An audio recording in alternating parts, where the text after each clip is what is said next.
Good afternoon. Welcome to Victory Pioneer. Before anything else, I wanted just to say thank you, James, for that wonderful special number. Of course, ako sana yung mag-special number, pero okay na ako lang. So, inayaan ko na lang sila, di ba? Mahirap naman. Kasi magpe-preach pa ako eh. But, hindi ko talaga kaya sila na lang. Yun talaga yung totoo. So, well anyway, so we're going through our series, Will You? And pinapanood natin. How many of you have been appreciating our series so far? Okay, we started with the first week, sabi natin, Will You Be My Friend? Because we believe that friendship should be a good foundation in any relationship. God-honoring, God-pleasing friendship. Next, we talked about last week, courtship, biblical courtship. Sinabi natin, di ba, na kailangan tayo makarinig sa Panginoon and we have to follow the things, the guidelines that God wants us to do. And today, we're going to talk about marriage. Yun po yung topic natin ngayon.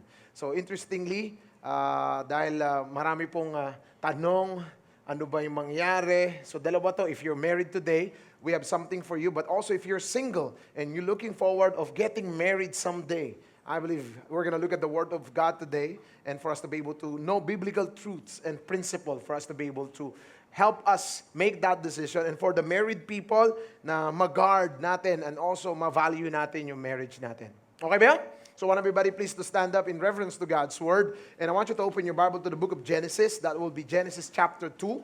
And kung bago lang po kayo dito, marami pong salamat kung dala nyo po yung, kung di po, thank you for attending. And if you don't have a Bible, we have the scripture for you on the screen. And if you've been attending here for quite some time, please bring your own. Okay? Magdala po tayo ng sarili nating Bible. But if you're new, it's okay. We have the scripture there for you on the screen. Alright, sino dito, dala mo yung Bible mo. Can you just show it a little bit? Okay? Alright, good. Alright. Tapos tingnan mo yung katabi mo, sabi mo sa kanya, I know you're new, but it's okay. Yung iba naman, I know you've been coming here for quite some time, hindi nyo dala yung Bible mo. I know. Because sa ulo nyo na yung scripture. Well, I mean, next level kayo. Alright? We're looking at Genesis chapter 2, starting on verse 18. Sabi niya, the Lord God said, it is not good for the man to be alone. I will make a helper suitable for him. Now the Lord God had formed out of the ground all the beasts of the field and all the birds of the air. He brought them to the man to see what he would name them. And whatever the man called each living creature, that was its name. So the man gave names to all livestock and the birds of the air and all the beasts of the field. But for Adam no suitable helper was found. So the Lord God caused the man to fall into a deep sleep. And while he was sleeping, he took one of his man's rib and closed up the place with flesh. Then the Lord God made a woman from the rib had taken out of the man, and he brought her to the man. The man said, this is now bone of my bones and flesh of my flesh. She shall be called woman, for she was taken out of man. For this reason, verse 24, a man will leave his father and mother and be united to his wife, and they will become one flesh. Please join me in a word of prayer. Lord, thank you for your word today. Lord, I pray that, Lord, that you will teach us, Lord, biblical principle and truths as far as marriage is concerned. Lord, I pray that you would break down wrong mindsets, wrong understanding, Lord, for us to be able to, number one, enjoy if we are married, and also if we are looking forward to make the right decision, Lord, when we get married someday. Panginoon, marami pong salamat. Holy Spirit, have your way. In Jesus' name, amen and amen. You could take your seats. First and foremost, we're just going to look at the word of the Lord today as far as marriage is concerned. By no means I'm saying that I'm an expert as far as marriage is concerned, but let me just give you a little background of my story. Actually, this has been my second marriage, and Jen is here, my second wife, because my first wife died 3 years ago. So, ibig sabihin, at least siguro may konti naman ako experience dahil 2 beses na. You know what I'm saying? So, in line with that, I'm not saying that, I'll maybe be able to help you a bit, but I'm not an expert, but let's just all learn together. Amen? So, sabi ng mga tao na sabi nilang gano'n, yung lahat in any other relationship, just what we have talked about, everything starts in friendship. Di ba? Kaibigan naman yan eh. Parang I hope pinapanood mo yung video natin kanina. Di ba? How many of you, you've been here for the last 3 weeks, nakita natin yung nagligawan sila, nung magkaibigan muna sila, ngayon kinasal sila. Ang tulin, 3 weeks lang. But that's not real. Okay, I hope you don't take that and say, oh, pwede pala itong 3 weeks. No, it's not.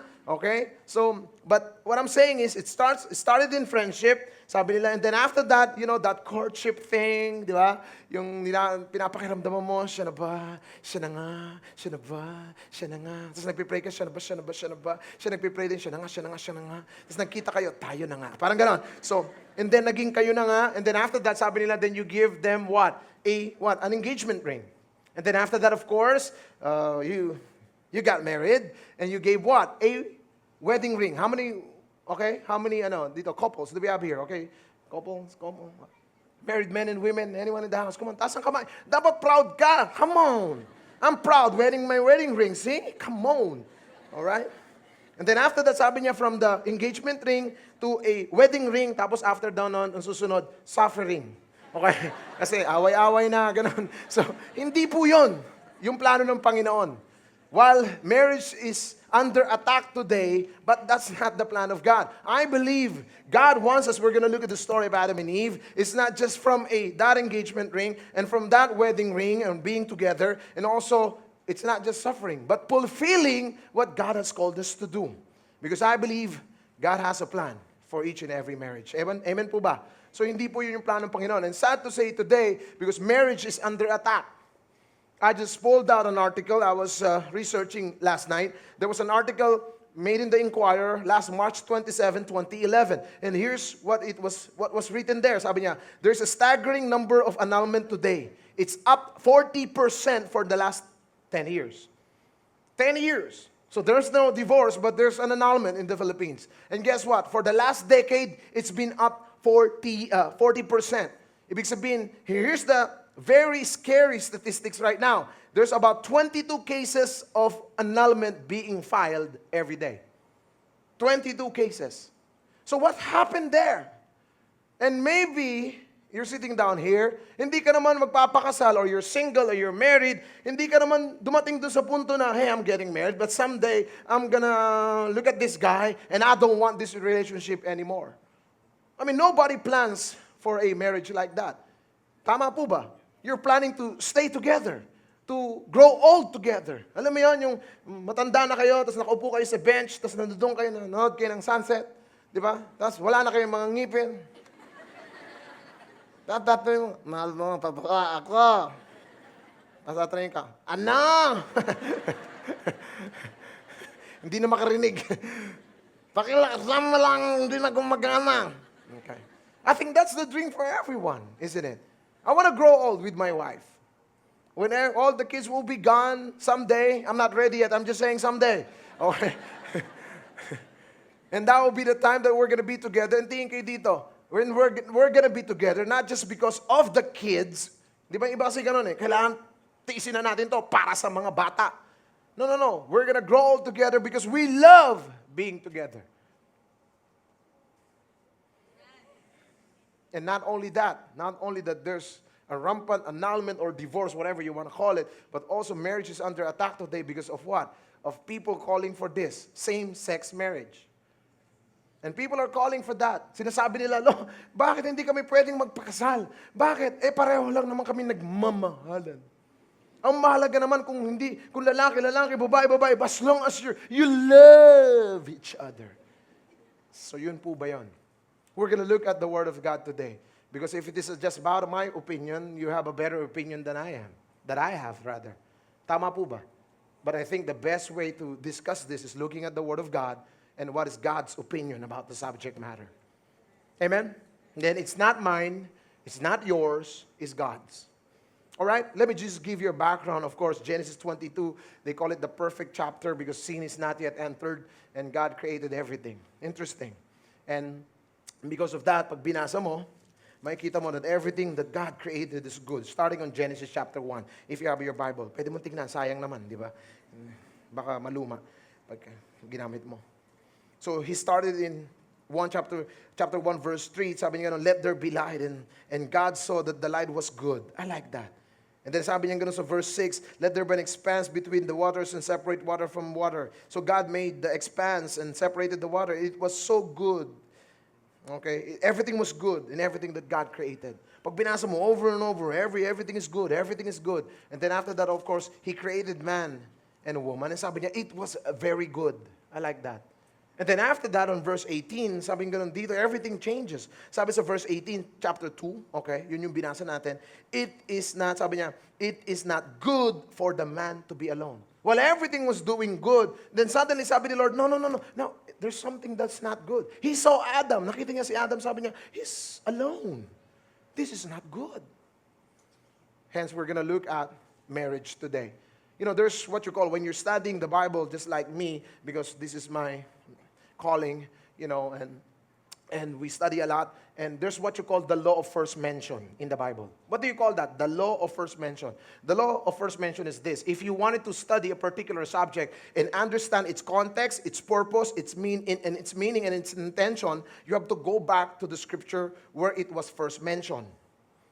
Alam mo yan, yun yung law of first mention. Ibig sabihin, kasi minsan marami ng usap-usapan about marriage, about gano'n. But if we really want to understand the context, the intention, and the purpose of a particular subject, you have to go back to where it was first mentioned. And the verses that we're reading today, that we're gonna study, is actually the first mention of marriage.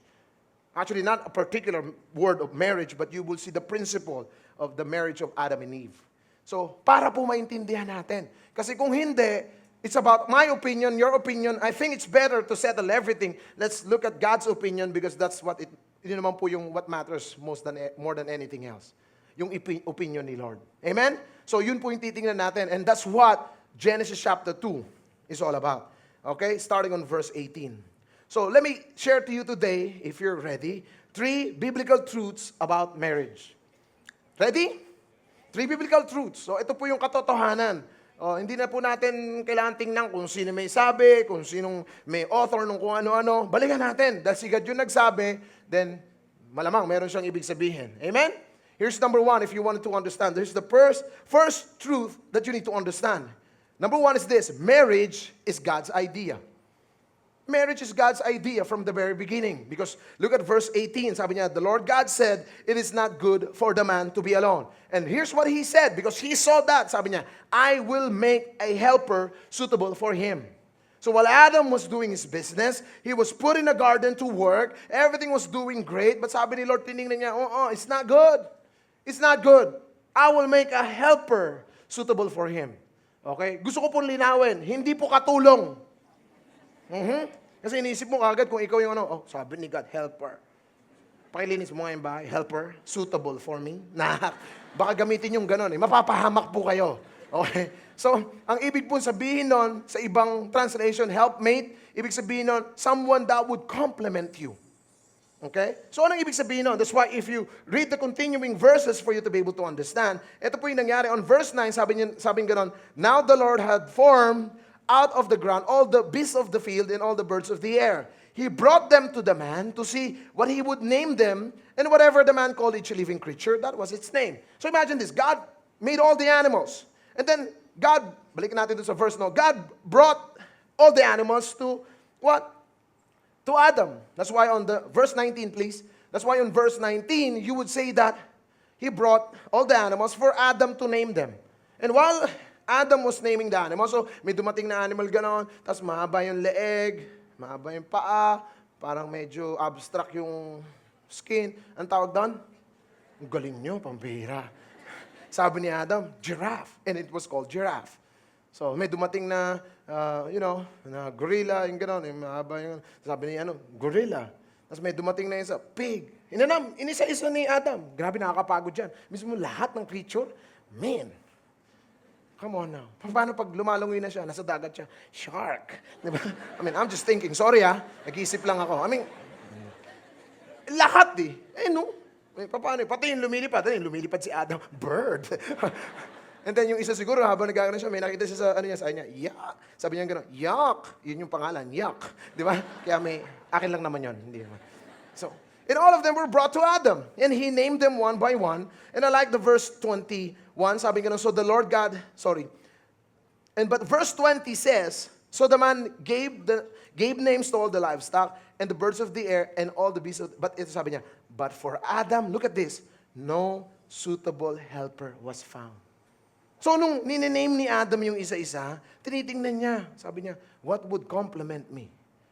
So hawak niya yung isang, siguro naglakad siya, hawak niya yung isang gorilla, di ba? Naglalakad sila. Okay, mukhang okay naman to. Lalakad siya. Para hindi yata masyadong okay, masyado siyang mabalbon. Masyado siyang mabalbon for me. So, no, next. So, sinanap niya ulit. So, kasama niya naman yung pig. Okay naman siya, pero pag medyo baboy siya eh. Okay? Medyo baboy ang ugali niya. So, hindi pwede. So, nag-try siya ulit. So, he tried everything. And no suitable helper was found. Think dito.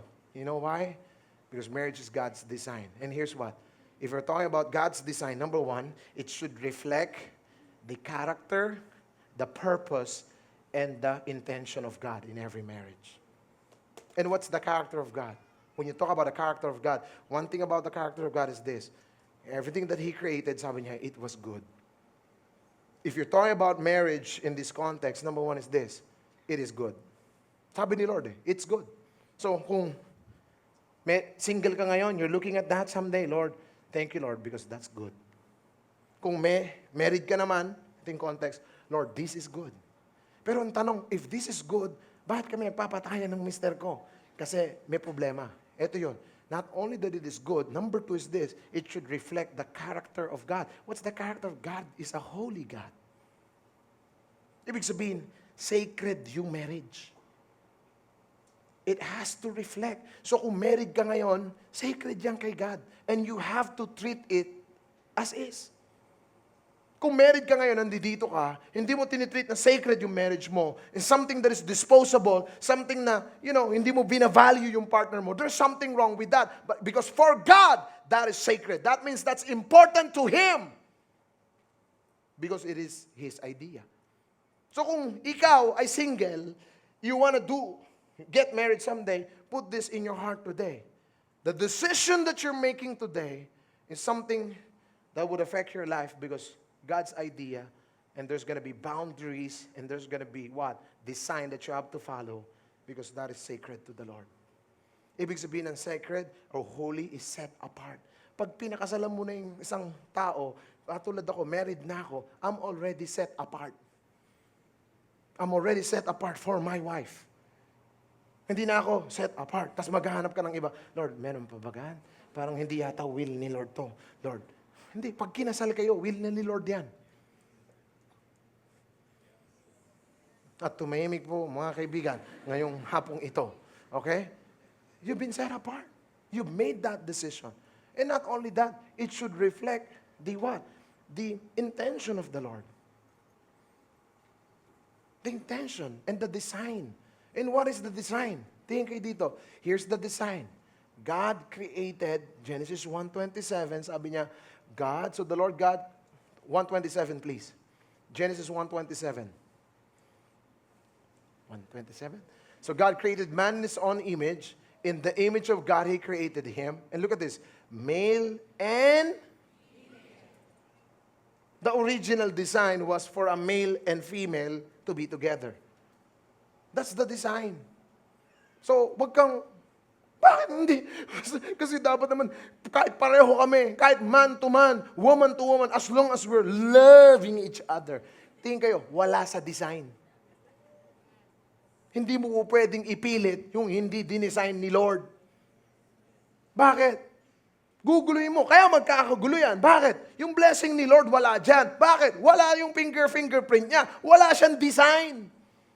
Just like in any other things in life, pag may design, may designer. Tama? So, ganun din yung marriage. May design ni Lord yan. Pag tinignan niya, may design. Kasi siya yun eh. So, pag man-initiated yan, gagawa ka ng sarili mo. Pipilit mo. Pwede naman yun. Kahit hindi man-woman. Pwedeng man-to-man. Pero lahat ng mga man-to-man, woman-to-woman, pag kinakasal, namimili sila. Sino yung woman dito sa relationship na to? Ganun din. Hindi mo ba napansin? Because from the very beginning, from deep inside, yun kasi yung design. Please, come on. That should answer most of the things that we're looking at. That's the design. It should reflect because why? Because it's God's idea from the very beginning. Pero ayaw lang natin. Bakit? Pinipilit natin. Lord, mali yung design mo. Mali, Lord, yung design mo. Kasi kahit ganito ako, Lord, mali. Mahal ko siya, Lord, mahal. Hindi ba, Lord, you're God of love? Yan, gagamitin na natin mga scripture out of context. I've seen a lot of people pinipilit. Bakit? God's design. Tingin po kayo dito. When we get out of the design and purpose, we get into trouble. Marriage is from God and for God's glory and nothing more, nothing less. Let me say that again. Marriage is from God, then it's for God's glory. Yun lang yung tanong dyan. Nandito ka. For God and for God's glory. So kung dito ka, single ka, and then you wanna get, kasi may pagdating dito, may benefit yung marriage eh. If you wanna get the benefit, get married. So, pag nandito ka pa lang, nandoon, ang dami mong gusto kapatid. Isa-isa lang muna. Gusto mo yung benefit, magpakasal kayo.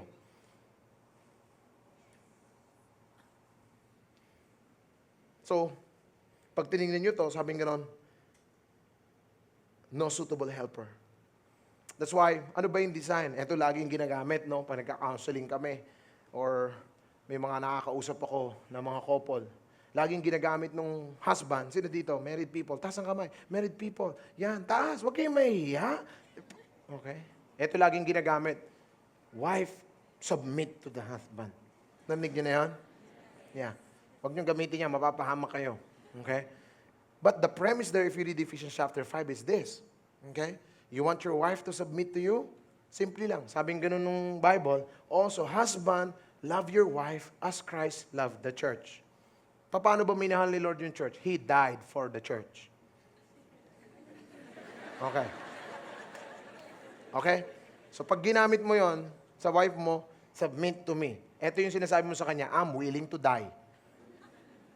Not physically though. You know what I'm saying? So ano ibig sabihin? Ganito yan eh. Bigyan ko kayo example. Mag-asawa na kayo. Tapos, di ba? Sacrifice yun. Ibig sabihin, sacrifice. If you want your marriage to survive, there's gonna be some sacrifice and decision that you have to make.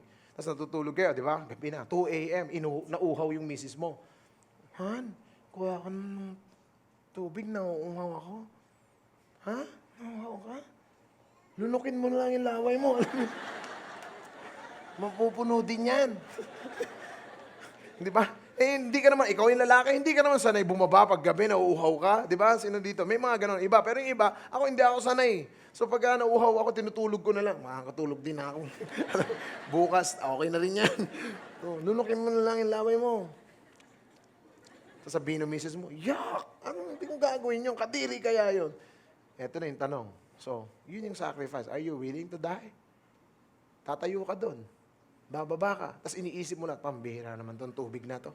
Hindi na ako makakatulog mamaya. So, Lord, pambihira naman to. Okay pala to, no? Pwede palang uminom. Tapos dadali mo yung misis mo, hello, ganun. Tapos pagdating mo, ayoko na malamig.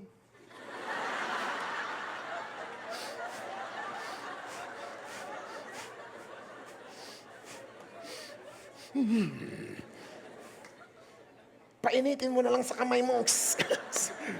Pakipalit. Gusto ko yung hindi malamig. Bababa ka na naman ngayon. Pampirang buhay naman. Ano ba naman itong napasukan ko sa ano? Sukuha kang gano'n. Yun yung sinasabi ko. Are you willing? That's God's design. May sakripisyo. May ayaw natin eh. Tingin kayo dito. Pag married ka, may challenges po sa mga sa marriage. Sino dito? Okay? Hindi kayo nag-aaway. Hindi kayo, kasal kayo ngayon, okay? Hindi pa kayo ever nag-away sa buong pagsasama nyo. Hindi pa kayo nag-away. Meron ba? Kasi kung meron, ikaw na mag-preach. Baka may mas matulong. Bigyan mo kami ng tips kung paano mo nagawa. Di ba? The last time I checked, pastor ako, nag-aaway kami. Bakit? May selfishness eh. Alam mo yung na-realize ko nung kinasal ako, eto lang, I'm the most selfish person who live on earth. Yes. Yun yung marirealize mo pag nag-asawa ka. Ang selfish mo pala.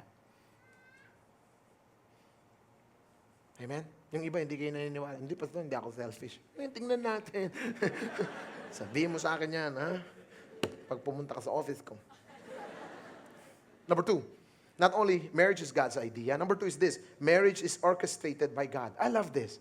I love this. Marriage is orchestrated by God. So if you look at this, so sabing ganun dito sa verse 21. So the Lord God caused the man to fall into a deep sleep. And while he was sleeping, he took one of the man's ribs and closed up the place with flesh. So he caused. Si Lord yung nag-cause. Hindi yung si Adam yung naghahanap. Hindi, sabi niya, he caused the man. May cause, ibig sabihin, he orchestrated everything. So, and not only that, meron akong theory dito. Ito akin lang naman to, no? Kasi, di ba, yung mga lalaki were formed out of the ground. Tama? Yung mga woman from the bone. Kaya yung mga babae, medyo mas mabango yung amoy kaysa sa atin. Tayo amoy lupa, sila amoy buto. Okay? Tingin ko lang. Kaya yung mga lalaki, pag pinawisan, medyo... Yung mga babae, medyo hindi, no? Kung hindi ka naniniwalang galing tayo sa lupa, simple lang yan. Kaskasin mo to, mamaya may lupa na. Okay? Di ba? I mean, come on. It's not gonna get any more simple than that. Oh, hindi, pastor, hindi po ako galing sa lupa. Hello, kaskasin mo yan. Mamaya, uy, may lupa. Yun, okay? Moving on to the preaching. He caused the man to fall into sleep. So si Lord, He is orchestrating. Sabi nga nila, tingin kayo dito, pag ikaw single ka ngayon, you're looking forward to this, anong gagawin mo? Involve God. Huwag ka magmadali. Pag may gusto ka, hindi yung 3 weeks, kasal na kayo. Involve God. Pag-prayan mo kasi He caused eh.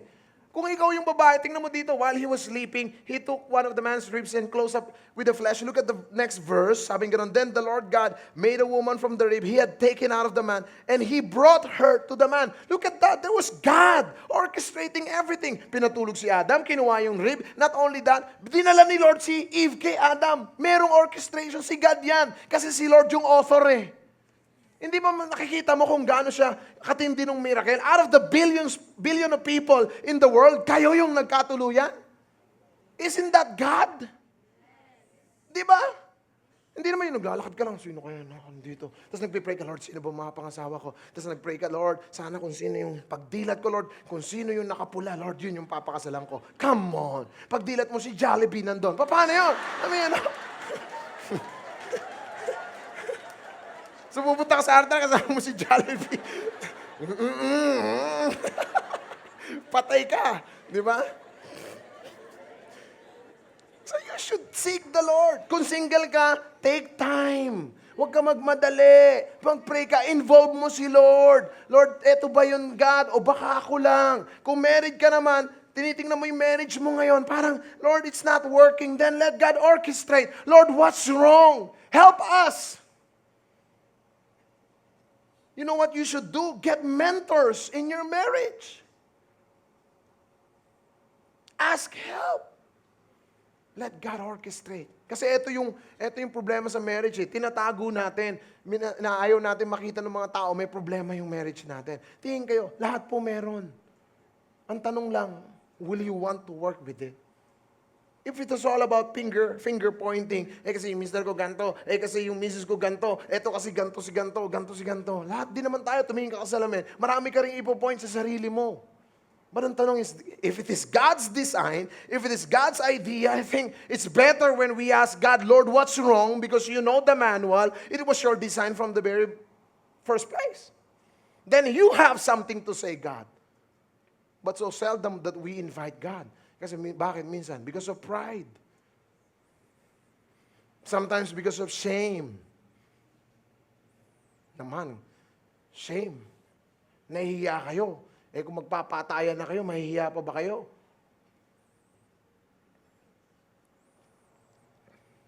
And look at this. Sabing ganun dito. Verse 23, the man said, this is now bone of my bones, flesh of my flesh. She shall be called what?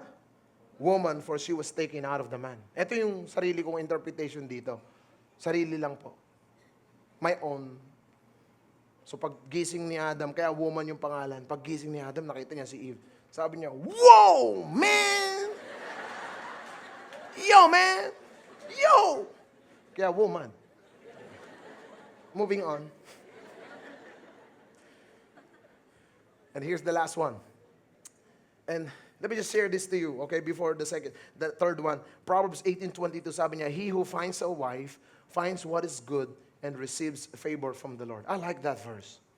He who finds a wife, I mean, he who finds a spouse, a husband, finds what is what? It's good. Because why? It's from the Lord. Kung married ka ngayon, tingin ka dito, will ni Lord yan. You have to realize it's good. Number 2 is this, that you receive a favor from God. Bakit minsan nagbumukhang hindi favor? Because you've never worked it out in God's design and God's boundaries and God's standard. Favor ni Lord. Paggising mo sa umaga, nakita mo yung asawa mo, Lord, favor ka ni God. Minsan nag-aaway kayo, ang hirap sabihin, when was the last time sinabi mo sa mister mo yun o sa misis mo, you know what, you're God's favor. Favor ka ni Lord. Eh, lagi natin narinig sa bawat isa, walang niya ka, demonyo ka, halimaw ka. Oh, nagiging halimaw nga yung partner mo, yun yung tawag mo. Text mo kaya yung mister mo, yung misis mo, sabihin mo, you're God's favor. Baka malaglag sa upuan. Baka sabihin sa'yo, may papabili ka ba? May kailangan ka, no? And here's the last one. Marriage is being one. Marriage is being one. Verse 24, sabi niya, for this reason, a man will leave his father and mother and be united to his wife, and they will become one flesh. I like that. Marriage is being one. What do you mean by that? Let me explain it to you this way. A lot of people were asked, sabi niya, what is the heart of marriage? Come on, let me ask you, what is the heart of marriage? What's the heart of marriage? Trust, sabi nung iba. Okay. Anyone else? Thank you for your underwhelming participation. Okay. What is the heart of marriage? Come on, anyone? Huh? Love, sabi ng iba. Love is the heart of marriage. Anyone else? Huh? Loyalty is the heart of marriage, sabi ng iba. All right? Anyone else? Huh? Union is the heart of marriage, okay? Anyone else? Jesus. Na Christian tayo dito. Jesus. Okay, it's the heart of marriage. Okay? Let me tell you something here. You know what's the heart of marriage is this? Covenant. Let me explain why. When you look at that verse, sabi niya, for this reason, a man will leave father his mother and be united to his wife and become one flesh. Let me explain to you two things. We're living in a world where it's a consumer relationship, not a covenant relationship. You have to realize that God is a covenant God. From the very beginning, kaya nga may Old Testament, New Testament. Ibig sabihin yun, Old Covenant, New Covenant. Covenant, God is a covenant-keeping God. Everything that God had done from sending of His Son and to everything is based on a covenant. When He met Abraham, it's all about a covenant. Kaya may tawag na Abrahamic covenant. God is a covenant-keeping God. So everything that He creates is all about covenant. Anong ibig sabihin nun? Pag tinignan mo to, consumer relationship or covenant relationship. I like Timothy Keller in his book, okay? And I'm gonna put you a quote, yung kanyang, the meaning of marriage. Sabi niya, I like this. Sabi niya, in consumer relationships, it could be said that the individual's need are more important than the relationship. That's the problem because we live in a consumer relationship, hindi siya covenant. Pag consumer relationship, mahalaga yung individual need more than the relationship. So, ikaw, hindi mo na ako napapasaya. Ikaw, hindi mo na ako iiwanan na kita. Consumer relationship yun. A covenant relationship is this, sabi niya, in a covenant, the good of the relationship takes precedence over the immediate need of the individual. Ano ibig sabihin? Mas mahalaga yung pagsasama nyo kesa yung personal mo. Kasi you will sacrifice for it to work. Kaya siya covenant. Hello? But kung consumer lang yan, exactly what's happening to our world today. So, bakit may annulment? Napakataas. Bakit? Kasi pag nahirapan na sila, ayaw na nila. Bakit? Consumer eh. Hindi na ako masaya sa'yo. Hindi. Bakit? Sino ba may sabi magiging masaya ka? All the time. If you want to get married, most of the time you're happy, but sometimes you need to what? Work things out with the help of God. Kasi bakit? Because you're both selfish individuals. Kasama po ako dun. Selfish tayong lahat.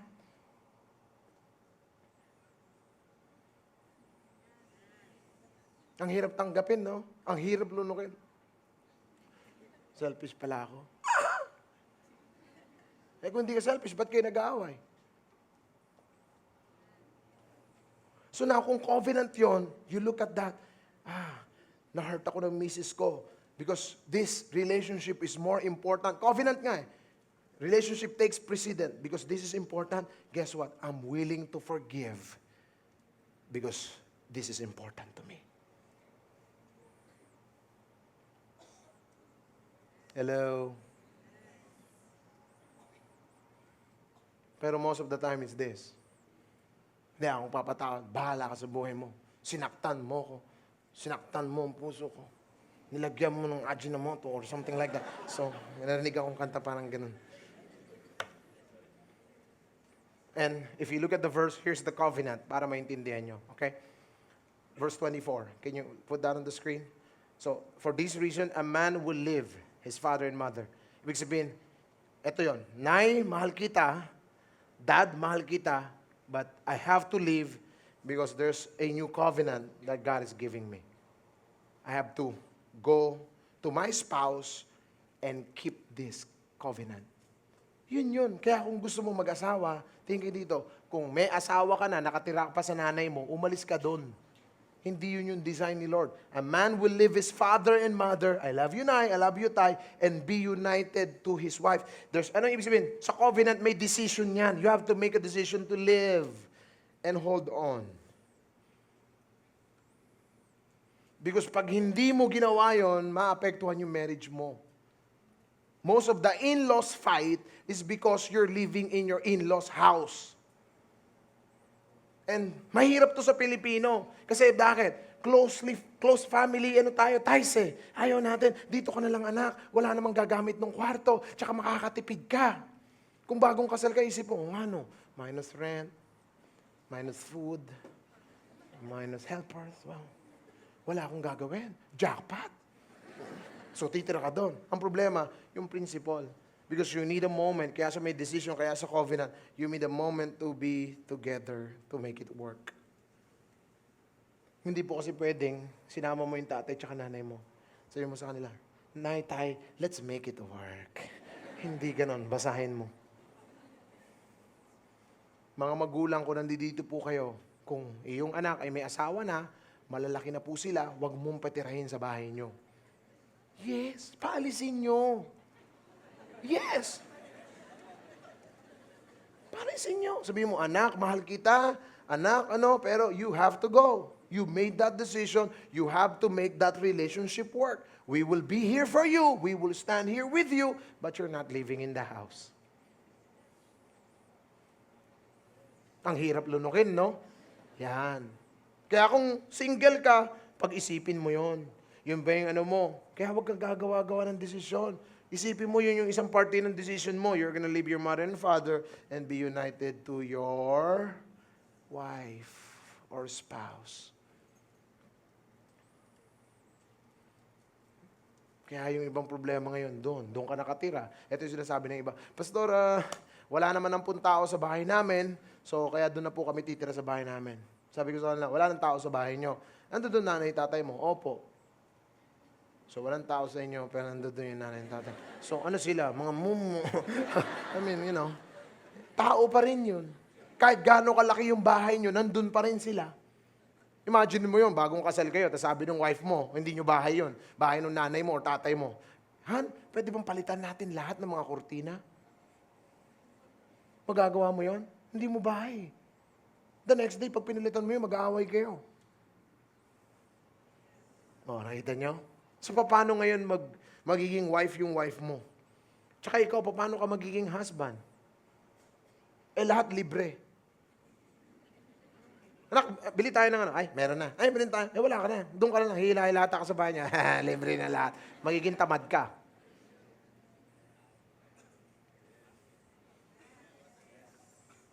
Ang hirap po lunukin, mga kaibigan, ng mga usapang ngayong araw na ito. Amen? But just marriage is being one. That's one of the greatest miracles right there in the Bible. And be united with, and they will become one flesh. When God sees you, if you're married, you're only one. One yan. Walang solo-solong buhay. Bahala ka sa buhay mo, bahala ako sa buhay ko. Ikaw magbabayad ng bahay, ako magbabayad ng mga utilities. Ikaw magaganto, ikaw magaganyan. Ba't pa kayo nag-asawa? Kung kailangan nyo lang ng companionship, get a dog. Hello? Bakit siya covenant? Tingin kayo dito. Because you're making that covenant, sinasabi mo sa kanya, I'm making this covenant, commitment with you, and with God, that this is sacred for both of us. And the witnesses are the people that we love and God. Kaya siya covenant. Kaya yung mga iba sa inyo nagli-live-in kayo, hindi design ni Lord yung live-in. Kasi anong ibig sabihin nun? You're not living within the covenant. Ano yung OJT? Di ba? Try muna natin kung mag-work. Let's do an OJT. Last time I checked, walang OJT sa marriage. So gusto nyo magsama, marry each other. Di ba? Kaya kung ikaw ngayon, nagli-live-in ka, ayaw ka pakasalan nung tao na yon, ayaw pirmahan yung ano, hindi ka mahal nun. Simple lang yan eh. Sinasabi ng iba, papel lang daw yan. Pakita ko kayo ng papel, okay? Ano to, papel? Tama, papel, di ba? Oh.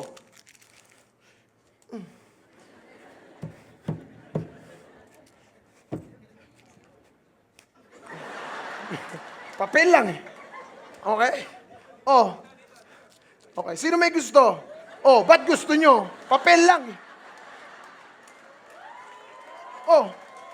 Come on, sino may gusto? Sino may gusto dito? Oh, kita mo? Pastor sa akin na po. Sino may gusto dito? Okay, sino may gusto?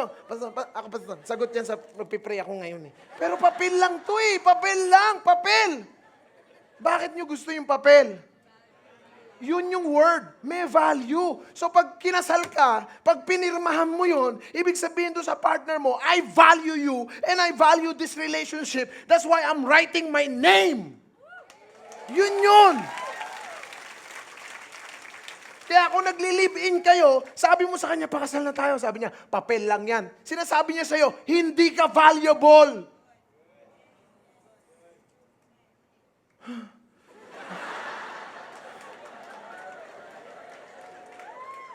Maitabi ko nga yung papel ko. Baka may kumuha ng papel ko. Kukunti lang nga yung papel ko eh. Eto, gusto niyo to, papel? Oh. Sino may gusto? Wala masyado. Bakit? Walang value eh. Yun. Kaya marriage is being one because you're valuing that. So now if this being one and you're valuing that, now kung married ka, I value this relationship. May problema ka sa akin, may problema ako sa'yo. Let's work it out. So huwag mong puntahan yung papel. Pambihirang papel to. Ba't ko ba pinirmahan? Di ba? Yan. Kaya nga pag may counseling ako, ganito ginagawa ko eh. Gusto ko i-share sa inyo, ha? Lalo na yung mga kinasal ko. Mga iba, pinapalabas ko yung vow. Ano ba yung vow? Basahin mo yung vow.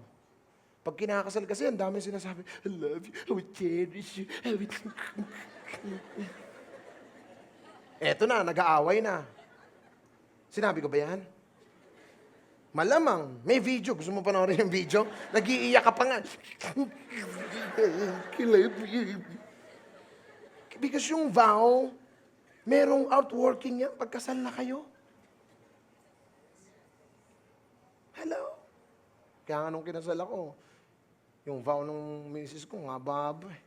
Talagang detalye, I would do this for you. I would do this for you. Sa akin, nisip ko, general lang. Love you. Care for you. Hindi. Specific yung akin, okay?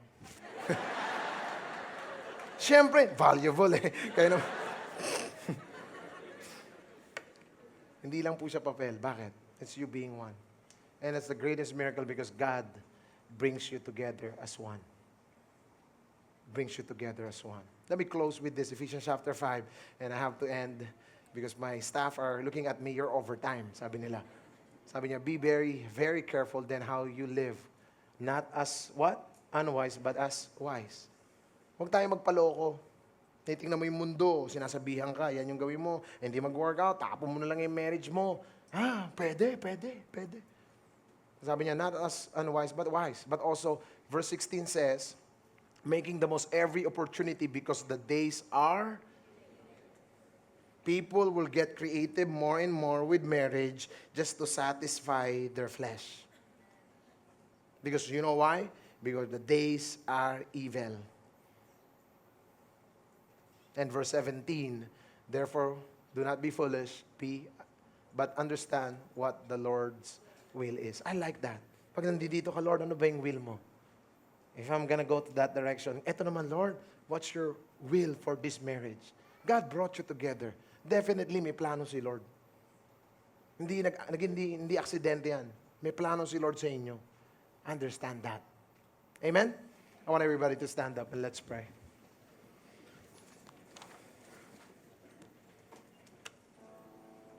Heads bowed and please and eyes closed. Lord, thank you for your word today. Thank you for speaking to us today. Panginoon, maraming salamat. Heads bowed and please and eyes closed. If you're married and if you're in this place, I want you to lift up your hands. Married people, I want to pray for you today. I want to declare God's blessing over you and your family and your marriage right now. Regardless of whatever is going on. Pag tinitingnan mo, Pastor, may pag-asa pa ba? Yes, if you hold on to God. Maybe you're having a blast in your marriage. Come on now. Lord, thank you for these men and women. I know, Lord, maybe there's challenges that they are facing right now. Lord, I pray, keep on reminding them, Lord, of the covenant relationship that they have. First and foremost, said to you, declared to you, promised to you before anyone else. Lord, watch over them. Protect them, God. Lord, if there's anything going on beyond your design, beyond your standard, I pray, Lord, as a family, God, that you would help them see it.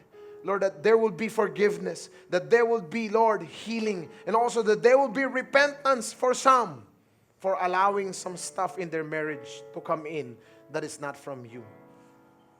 And also I pray for your protection. Lord, as long as they're willing to fight for their marriage, you're willing to fight for them as well. Lord, let them hold on to your promises. And for some, maybe they're married here, their partners are not here. Lord, their partners are not yet Christian. Lord, help them. Lord, give them the wisdom to persevere, to trust, to hold on, to believe that nothing is impossible with you, Lord. Put down your hands. Next, if you're single professional, I want you to lift up your hands. Single and working, lift up your hands. Lord, I pray for these men and women, Lord. Thank you, Lord, for them to see your purpose, your design, Lord, and also, God, that you would orchestrate things, Lord, in their behalf. Lord, that they would not do it on their own, that they will get you involved, that they would invite you in every decision. And Lord, also that you would give them a vision of what a godly marriage would be, that you will be honored, that you will be glorified. Lord, that you will be pleased. Nothing more, nothing less. Panginoon, marami pong salamat. Put down your hands. Lord, we honor you. We bless you. In Jesus' name we pray. Amen. Amen. Amen. Come on. Come on. Come on. Thank you, Lord. Thank you, God. If you need prayers, our pastors and leaders will be here in front. We'll pray for you. And also, please don't move. Hold on. And if you are married, if you need help, please approach one of our tables there. Set up a meeting with one of the pastors or leaders or people that you respect and mentors in life. Work out on your marriage. Please don't give up. All right? And also, next week we're going to have a series break. And also after that, we're going to start with a new series called The Gap.